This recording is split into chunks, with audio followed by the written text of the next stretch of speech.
옛말에 양병신년 용병일일이라고 하는 말이 있습니다.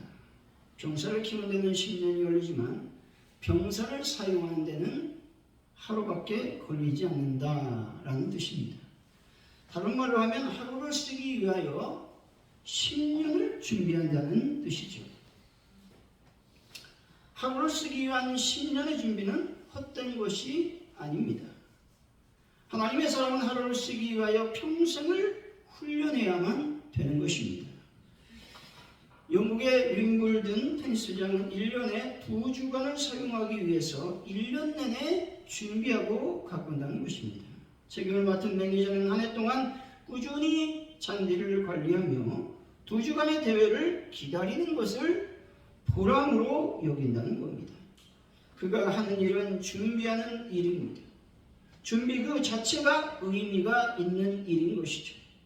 절대로 준비 자체를 소홀히 생각하지 말아야 하는 것입니다.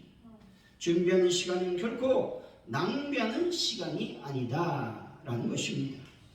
피아니스트 김용배 씨의 자전적 고백입니다. 그는 조선일보 14일원이라고 하는 난에 이렇게 썼습니다. 미국 유학 시절 실내학 수업 학기 말 실기 시험 때의 일입니다. 한 학기 동안 충분히 호흡을 맞춘 우리 삼중조 팀은 나름대로 자신감을 갖고 시험장에 들어갔습니다. 그런데 전혀 예상하지 못한 일이 벌어졌습니다. 심사 교수 중 가장 나이가 많은 주임 교수가 갑자기 피아노 옆으로 다가오더니 직접 악보를 넘겨주겠다는 것이 아니겠습니까? 피아노의 거장인 의사가 곁에 앉아 선수 악보를 넘겨주신다니 황송하기도 하고 또 당황스럽지만 어쨌든 연주는 시작이 되었습니다. 한참 후이 진행되고 있는데 지금까지 정확히 악보를 넘겨준 그 교수가 갑자기 악보를 넘겨야 되는 부분이 가까웠음에도 불구하고 도무지 움직일 기미를 보이지 않았습니다. 결국 내가 악보를 넘기기 위해서 손을 건반 위에 띄어야 했고 연주는 중단될 수밖에 없었습니다. 바로 그때 그 노 교수는 내 등을 가볍게 두드리면서 이렇게 말했습니다. 연주 도중에는 온갖 상황이 발생할 수 있다네. 피아니스트는 그런 상황에 대비해 넘기기 직전에 한두 줄, 그 다음 장에 한두 줄은 꼭 외우고 있어야 돌발 상황에 처한다 하더라도 당황하지 않고 자연스럽게 연주할 수 있다네. 100% 준비는 항상 부족하다는 것을 명심하게 라고 말했다는 것입니다. 그리스도인은 항상 자신을 점검해야 되는 것입니다. 어느 장소에서 어느 사람과 만나 어떤 일이 있게 될 것인가까지 철저히 준비하는 삶을 살아야 하는 것이죠. 철저히 준비하는 삶은 매일매일의 삶을 통해서 이루어져야 된다는 것입니다. 어떤 분이 인생을 더 풍요롭고 더 행복하게 살기 위해서 몇 가지를 제안했습니다. 노래와 춤, 그리고 사랑입니다. 그러면서 이렇게 적고 있습니다. 선조들은 늘 노래가 있었습니다. 즐거울 때도 힘들 때도 슬플 때도 노래는 우리 마음을 참 많이 위로합니다. 그런데 나에게 춤은 참 어색합니다. 그래서 난 매일 연습하기로 결심하고 하루하루 실천했습니다. 왜냐하면 매일의 힘, 꾸준함의 힘을 믿기 때문입니다. 라고 말했다는 것이죠. 신앙인을 또 예수님께서 말씀하신 것을 이루기 위해서 매일 꾸준함으로 말씀 안에 거하는 삶을 살아야 되는 것입니다. 베드로후서 3장 18절이죠. 오직 우리 주 예수 그리스도의 은혜와 그를 아는 지식에서 자라가라. 영광이 이제 영원한 날까지 그에게 있을지어다. 아멘. 예수 그리스도의 은혜와 그를 아는 지식에서 자라가려면 어떻게 해야만 되겠습니까? 매일 꾸준함으로 예수님 안에 거해야 한다는 것입니다. 하루아침에 예수님을 안다는 것은 불가능하다는 것이죠. 사도 바울이 다메섹 도상에서 예수님을 만났습니다. 곧바로 예수님에 대해서 완벽하게 알 수 있었을까요? 그렇지 않다라는 것입니다. 3년간의 긴 세월 동안 예수 그리스도를 묵상함으로써 예수님을 알아갔습니다. 그리고 말씀으로 자신을 성찰했기 때문에 예수님을 더 깊이 깨달아 알 수 있게 되었던 것입니다. 그리스도의 장성한 분량에 이루는 일도 하루아침에 이루어지지 않습니다. 매일 말씀을 보며 묵상하고 말씀이 그런가요? 자신의 삶을 뒤돌아보는 데서 장성한 분량이 이루어지는 것입니다. 매일 기도하고 찬송함으로써 예수님의 은혜를 매일 경험하는 자만이 그리스도의 장성한 분량에 이룰 수 있는 것입니다.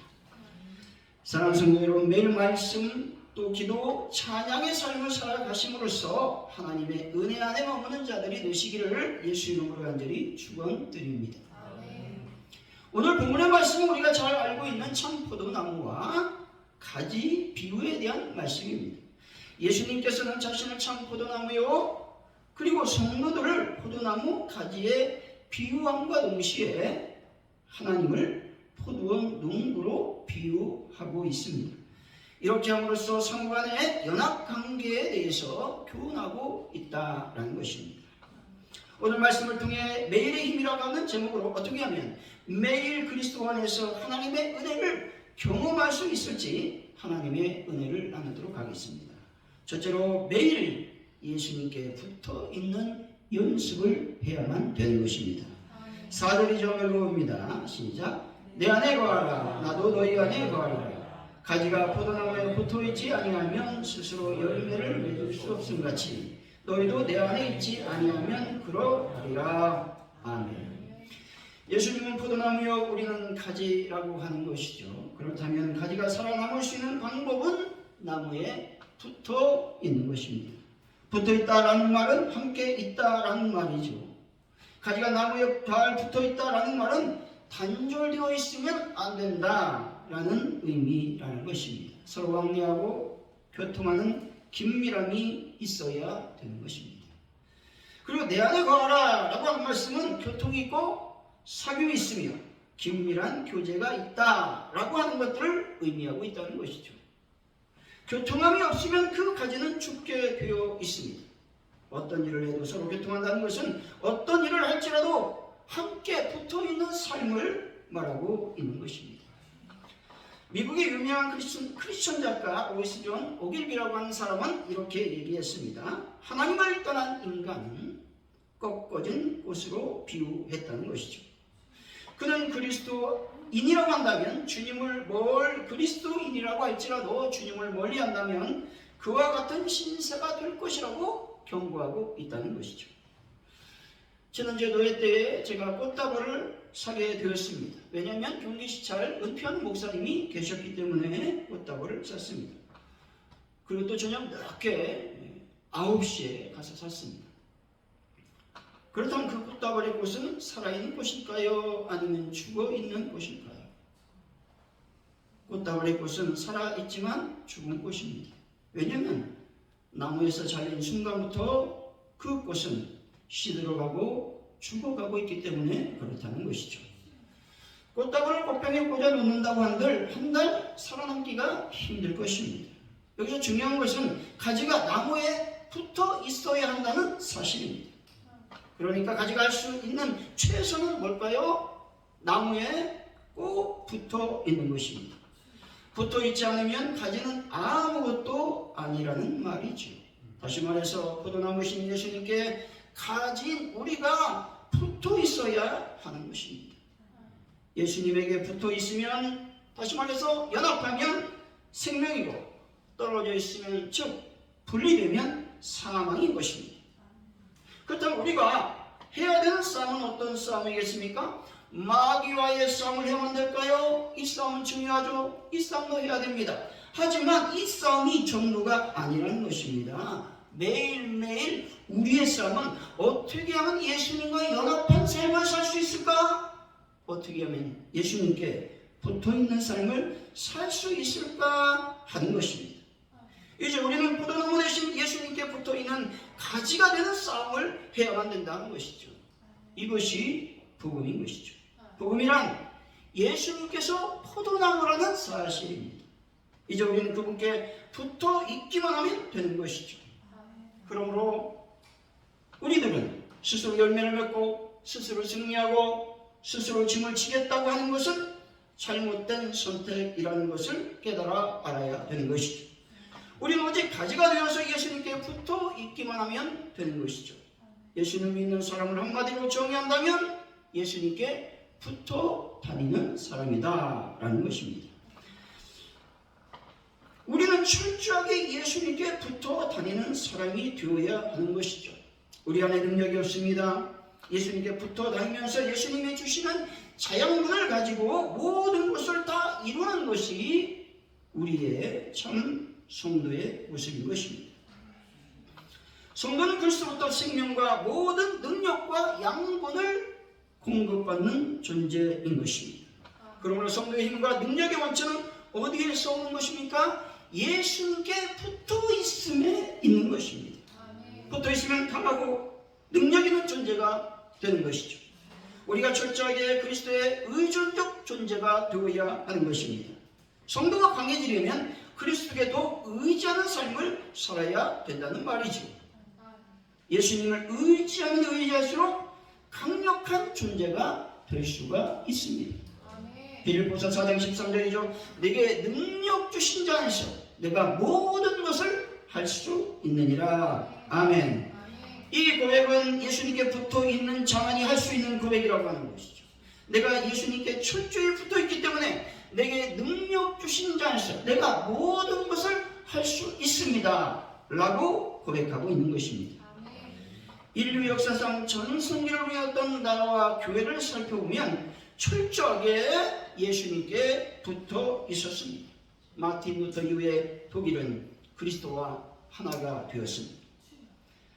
자신들을 예수님과 철저하게 묶어버렸다는 것이죠. 그래서 독일의 문학이 성경이 되었고 독일의 음악이 찬송이 되었습니다. 독일의 법과 철학이 하나님의 탐구가 되었다는 것이죠. 모든 것이 그리스도 십자가를 중심으로 움직였다는 것입니다. 결과적으로 독일의 문화와 독일의 철학이 온 유럽과 세계를 지배하게 되었다는 것입니다. 여러분 마음대로 무엇인가로 한다면 결코 성공하지 못할 것입니다. 우리의 싸움은 우리 안에 있는 잠재력을 개발하는 것이 아닙니다. 그리스도인들의 싸움은 과실을 많이 맺는 것에 있지 않습니다. 능력을 기르는 데 있지도 않다라는 것입니다. 우리의 싸움은 어떻게 하면 예수님께 붙어 있을까 하는 것입니다. 주님을 떠나면 우리는 무능력자가 될 것이고 주님께 붙어 있으면 전능자의 능력을 행하는 권능자가 될 수 있음을 여러분들은 믿으시기 바랍니다. 사랑하는 성도 여러분, 예수님께 매일매일 온전히 붙어 있으므로 하나님의 능력자들이 다 되시기를 예수 이름으로 간절히 축원드립니다. 둘째로 어떻게 하면 그리스도 안에서 하나님의 은혜를 경험할 수 있을까 하는 것입니다. 매일의 힘은 어디에서 나오냐? 하나님의 말씀을 따라 사는 데 있게 되는 것입니다. 7절의 좀 읽어봅니다. 시작. 너희가 내 안에 거하고 내 말이 너희 안에 거하면 무엇이든지 원하는 대로 구하라. 그리하면 이루리라. 아멘. 여기서 내 말은 하나님의 말씀을 말하고 있죠. 다시 말해 본절의 의미는 말씀대로 구하면 무엇이든지 이루어진다라는 것입니다. 기도가 우선이 아니라 무엇이 우선이다? 말씀이 우선이다라는 것이죠. 말씀대로 기도하지 않는 기도는 결코 응답받을 수 없다라는 말로도 해석해 볼 수 있는 것입니다. 하나님 말씀 중심으로 살면 기도하지 않아도 우리의 소원과 간구는 이루어지는 것입니다. 사무엘상 16장 13절이죠. 사무엘이 기름 불병을 가져다가 그의 형제 중에서 그에게 부었더니 이날 이후로 다윗이 여호와의 영에게 크게 감동되니라. 사무엘이 떠나서 라마로 가니라 말씀합니다. 하나님께 대한 사울의 불순종으로 말미암아 하나님께서 사울을 버렸다는 것입니다. 사무엘상 15장 23절이죠. 이는 거역하는 것은 점치는 죄와 같고 완고한 것은 사신 우상에게 절하는 죄와 같음이라. 왕이 여호와의 말씀을 버렸으므로 여호와께서는 왕을 버려 왕이 되지 못하게 하셨나이다 하니. 아멘. 불순종은 거역하는 것이다. 불순종은 완고한 것이라고 말씀합니다.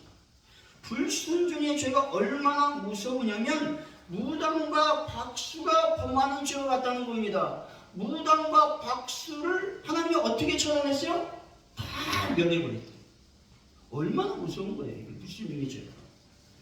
또 불순종의 죄는요, 우상 숭배의 죄와 같다는 것이죠. 우상 숭배하는 자를 어떻게 다 처단했습니까? 하나님께서 다 멸해버렸습니다. 뱀이 나와서 울게 하고, 독종이 나와서 죽였다는 것이죠. 사울이 하나님 말씀에 불순종함으로써 버림바 되었습니다. 그렇다면 사울왕 이후를 하나님은 생각하지 않을 수 없었다는 것이죠. 과연 누구를 사울왕 차기 왕으로 세워야 하는가 하나님께서 고민하셨을 것입니다. 그런데 이세 아들 중 막내 다윗이 하나님의 눈에 들어오는 것입니다. 목동으로서 삶을 살아가는 다윗은 이스라엘 왕이 되겠다고 하나님께 기도한 적이 한 번도 없습니다. 다윗은 어떻게 살았습니까? 하나님의 말씀 안에 살려고, 말씀 안에 거하기 위해서 애를 썼고 힘을 썼던 사람이라는 것이죠. 어떻게 알 수 있습니까? 어려울 때 어떤 삶을 살아가는지를 보면 알 수가 있는 것입니다. 다윗은 사울의 시기와 질투로 말미암아 왕의 사회에서 노숙자 신세가 되었다라는 것입니다. 사무엘상 22장 1절이죠. 그러므로 다윗이 그곳을 떠나 아둘람굴로 도망하며 그의 형제와 아버지 온 집이 듣고 그리로 내려가서 그에게 이르렀고 말씀합니다. 다윗은 그곳을 떠나 아둘람굴로 갔다고 말씀하고 있는데 여기서 그곳이라고 하는 것은 어디를 말합니까? 블레셋 가드라고 하는 지역을 말합니다. 아기스에게서 목숨을 건진 은혜가 감사해서 노래하고 있는 것이죠.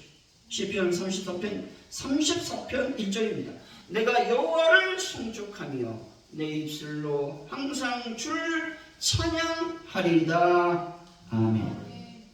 자신의 목숨을 건져주신 하나님을 다윗은 송축하며 찬양하는 것입니다. 가드에서 아둘람굴에서 모압 땅으로 도망가는 것입니다. 그리고 정처 없이 사울의 쫓김을 받으며 도망하는 다윗이었지만 그때마다 어떤 삶을 살았습니까? 하나님을 찬양하는 삶을 살았다는 것이죠. 시편 1편 2절입니다. 오직 여호와의 율법을 즐거워하며 그의 율법을 주야로 묵상하는도다. 아멘. 다윗은 하나님 말씀을 즐거워했습니다. 그래서 하나님의 말씀을 날마다 매일 주야로 묵상하는 삶을 살았다라고 하는 겁니다. 이런 하나님의 말씀을 사랑하는 습관이 언제부터 생겨났을까요? 아마도 다윗이 목동의 삶을 살 때 이런 습관이 생겼을 것입니다. 낮에 뜨거운 태양 아래서 양들을 몰고 물가로 가서 시내가에 심은 나무를 기억하며 하나님을 찬양했을 것입니다. 밤에는 무수한 별들을 보고 사방의 맹수들의 울음소리를 들으면서 다윗은 이렇게 고백하는 것이죠. 시편 23편 1절입니다. 여호와는 나의 목자시니 내게 부족함이 없으리로다. 아멘. 다윗은 목동의 삶을 살면서 하나님의 이름을 찬양했고 모든 것이 하나님으로 말미암아 자족하는 삶을 살고 있습니다 라고 고백하는 것이죠. 그는 목동의 길 때문에 불평하거나 원망하지 않았습니다. 왜냐하면 철저하게 하나님과 말씀 중심으로 살았기 때문에 그렇습니다. 사랑하는 성도 여러분, 하나님의 말씀 안에 늘 거함으로 매일매일 새로운 힘을 얻는 귀한 분들이 되시길 예수의 이름으로 간절히 축원드립니다. 매일매일 예수님께 붙어있는 삶과 말씀 중심의 삶을 살게 된다면 하나님 우리들에게 어떤 은혜를 허락하시겠습니까? 그것은 바로 형통의 삶을 허락하실 것입니다. 7절을 다시 한번 읽어보죠. 시작. 너희가 내 안에 거하고 내 말이 너희 안에 거하면 무엇이든지 원하는 대로 구하라. 그리하면 이루리라. 아멘. 무엇이든지 이루어지는 삶을 형통의 삶이라고 말씀드릴 수가 있습니다. 그리고 형통이라고 하는 말은 어려움이 찾아와도 그 어려움을 잘 이겨낼 수 있는 힘을 말하고 있는 것이죠. 다시 말해서 형통이라는 말이 고통의 면제가 아니라 고통 속에서 하나님이 함께 하시고 고난 후에 영광이 임하게 하시는 것이다 라는 겁니다. 형통의 삶은 기도 응답의 삶만을 의미하지 않습니다. 형통의 삶은 내 마음, 내 계획이 차질 없이 뜻을 이루어가는 그런 결과를 말할 수도 있습니다. 그렇다고 모든 일이 잘 풀리고 풍요로워지는 삶을 말하지는 않습니다. 성경이 말하는 형통은 하나님 앞에서 전진하는 삶, 발전하는 삶을 사는 것을 의미한다는 것이죠. 하나님께서 기대하는 목표를 향해 발전하는 삶이 형통한 삶인 것입니다. 하나님의 목표를 향해 전진했던 사람 히스기야가 이런 삶을 살았습니다. 열왕기하 18장 7절 상반절입니다. 여호와께서 그와 함께 하시며 그가 어디로 가든지 형통하였더라 말씀합니다. 히스기야 형통할 수 있었던 것은 하나님과 함께했고 우상을 척결했기 때문에 그렇습니다. 히스기야는 하나님을 의지했고 힘있는 이방 나라 앗수르를 의지하지 않았다는 것이죠. 열왕기하 18장 6절입니다. 그가 여호와께 연합하여 그에게서 떠나지 아니하고 여호와께서 모세에게 명령하신 계명을 지켰더라 말씀합니다. 여호와께 연합했고 하나님을 떠나지 않았다라는 말은 하나님께 붙어 있었다라는 말입니다. 하나님의 말씀대로 살았기 때문에 히스기야는 형통한 삶을 살 수가 있었다는 것이죠. 로리베스 존스라고 하는 사람은 주식회사 예수라고 하는 책을 썼는데 그 책에서 이렇게 말씀합니다. 예수님의 성공에 대한 정의는 바로 하나님의 뜻대로 하시는 것이었다라고 말합니다. 예수님이 하나님의 사역을 잘 감당할 수 있었던 것은 무엇 때문이다? 하나님의 뜻대로 살았기 때문이다 라고 말하고 있는 것입니다.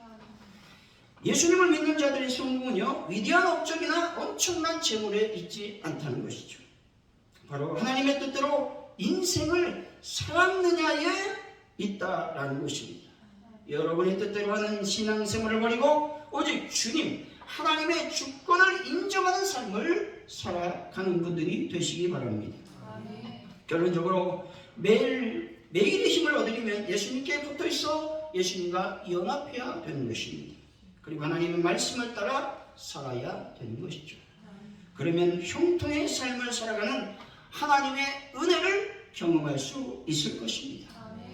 사랑하는 성도 여러분, 무슨 일이 있어도 오직 하나님과 연합하고 말씀 중심적 삶을 살아 매일매일 독수리 날개치며 올라가는 힘을 얻는 분들이 되시기를 예수 이름으로 간절히 축원드립니다. 기도합니다. 하나님 아버지 감사합니다. 매일매일 하나님의 은혜가 넘쳐나기를 원합니다. 매일매일 형통의 삶을 살아가기를 원합니다. 그러려면 예수님께 붙어 있어야 되고 말씀을 따라 살아가야 됩니다. 불순종의 악한 영을 버려야 됩니다. 하나님 함께하여 주시고 도와주옵소서. 감사합니다. 예수님의 이름으로 기도하옵나이다. 아멘.